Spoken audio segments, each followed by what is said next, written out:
The old man cut open one side of a bucket, filled it with seawater, and sealed it with a transparent plastic bag. Just like that, he created a simple freshwater device. Then he placed a tin can inside to collect freshwater and weighed it down with a piece of iron on top. As the sun evaporated the seawater into droplets, the droplets would fall into the can, successfully collecting precious freshwater. After drifting at sea for 3 days and 3 nights, the old man finally took a sip of water. Having solved the freshwater problem, he then turned his attention to the issue of food. The old man took out a fishing line to go fishing. Just then, a cargo ship appeared on the horizon. The old man quickly ignited a signal flare and frantically waved the sparks of hope. But the cargo ship didn't notice him at all and showed no signs of stopping. Seeing this, the old man grew desperate and screamed at the top of his lungs.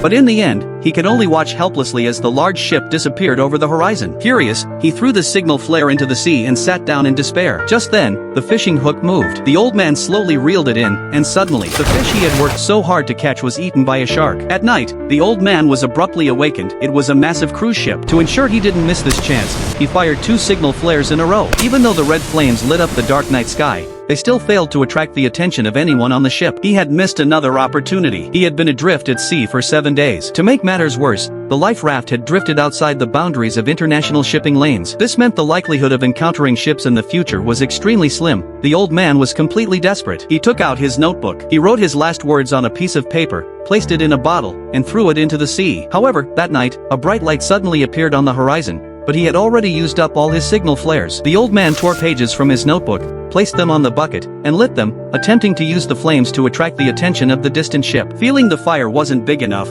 he threw the entire notebook into the flames. The fire began to spread, and the life raft caught fire. The old man had no choice but to jump into the sea. He closed his eyes in despair and slowly sank toward the ocean depths. Just then, a rescue boat appeared on the surface. The old man's hope reignited. With his last ounce of strength, he desperately swam upward.